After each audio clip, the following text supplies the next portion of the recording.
And welcome to my channel Vasumati creation. OLM तरफ जारी करा एक लेटर जोटा कि आमर 24/1/2025 तारीख में आसी से लेटर रे कौन सब रही डिटेल से विषय में आम भिडियो रे जानिबा। तेणु आपण मैंने भिडियो को स्किप न करी शेष पर्यंत देखंतु।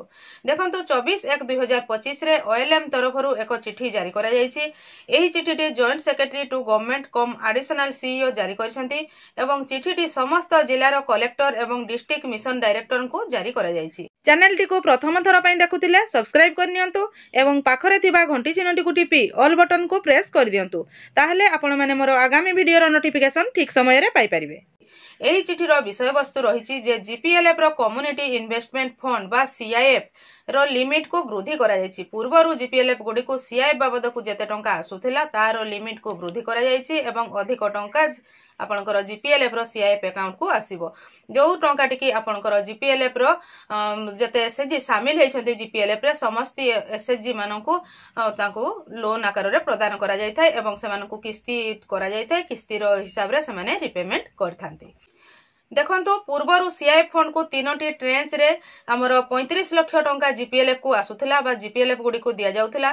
जोथरे कि सीआईएफ 1 रे हमर 15 लाख टंका आसे। सही 15 लाख टंका रो 60% खर्च कला परे आपनकर सीआईएफ 2 पई आवेदन करिवा पई पड़े एवं सीआईएफ 2 बाबद को 10 लाख टंका आसी थाय।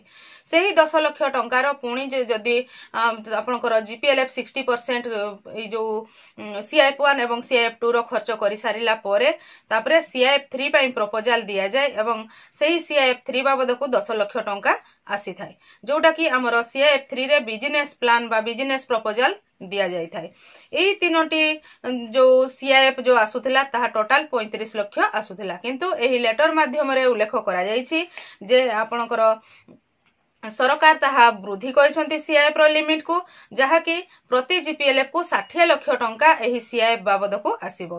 ताहा ताहले किपरि आसीबो ना जेउ जीपीएलएफ गुडी को 15 लाख 25 लाख बा 35 लाख सीआईएफ पाई सारिसंती सेमानकर 60 लाख पई अवशिष्ट आउ जो टंका अछि सेटा सिंगल ट्रेंच बा एका थरे पाई परिबे। ताहा मध्य तांको प्रपोजल देबा को पड़िबो एवं सेमानकर बाकी थिबा जो टंकाटी से माने पाई परिबे। जेमिति कि जदी 25 लाख पाइछंती बळका टंकाटी से पाई परिबे। जे 35 लाख पाइछि 60 लाख हेबा पई आउ जति टंका सेही टंकाटी को तांको प्रपोजल देबा को पड़िबो एवं से माने सेही टंकाटी पाई परिबे। कहिबा को गले प्रति जीपीएलएफ को टोटल 60 लाख टंका सीआईएफ फंड बाबद को आसीबो। जेउ जीपीएलएफ गुडी को सीआईएफ एपर्यंत पाई नाहंती से माने 30 लाख एवं 30 लाख टंका 2024-25 आर्थिक वर्ष रे दुईटी ट्रेंच रे पाइबे। जेमति कि पूर्वरु सीआईएफ 1 सीआईएफ 2 पाउथिले सेही परी ए जो 60 लाख टंका को दुई थर रे जो जीपीएलएफ गुडी को सीआईएफ फंड आसी नाही से माने पाई परिबे बा से माने पाइबा पई आवेदन करिवे बा प्रपोजल देबे। देखंतु एई जो सीआईएफ फंड टी 60 लाख आसीबो ताहा नुआ गाइडलाइन अनुसार एमआईपी प्रस्तुत करी फंड को रिलीज करा जिवो। जेमिति पूर्वरु आपनकर सीआईएफ फंड रे जो टंकाटी आसुथिला सेते बेले मध्य एमआईपी प्रस्तुत करा जाय कि तांकर प्रथम फेज रे 50,000 टंका तापरे जदि सेटा ठीक भाबरे रे रिपेमेंट करले लाख टंका एही परी 1% सुध हार रे सेमान को दिया जाउथिला। मासिक 1% सुध हार रे ताहा प्रदान कर जाउथिला बा वार्षिक 12% सुध हार रे ताहा प्रदान कर जाउथिला एवं किस्ती कर जाउथिला। से किस्ती आधार रे एसएचजी गुडी को मूलधन एवं सुध को रिपेमेंट करुथिले। सेही परी एही सीआईएफ फंड पई मध्य नुआ एक गाइडलाइन आछि। सेही गाइडलाइन हिसाब रे ही एबे नुआ जो 60 लाख टंका पर्यंत जो टंका आसीबो नुआ गाइडलाइन आधार रे ही सीआईएफ फंड को एसएचजी गुडी को प्रदान करा जिवो एवं से माने को मध्य ठीक भाव रे रिपेमेंट करिवा पई पड़िबो। म आशा करूछि आपण माने एही वीडियो माध्यम रे प्रति जीपीएलएफ किभଳି भाबरे सेमानकर जीपीएलएफ रो सीआईएफ अकाउंट को 60 लाख टंका पाई परिबे बा 60 लाख टंका आसी परिबो से विषय रे डिटेल्स जानि परिथिबे।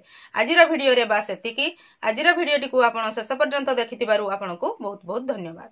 नमस्कार।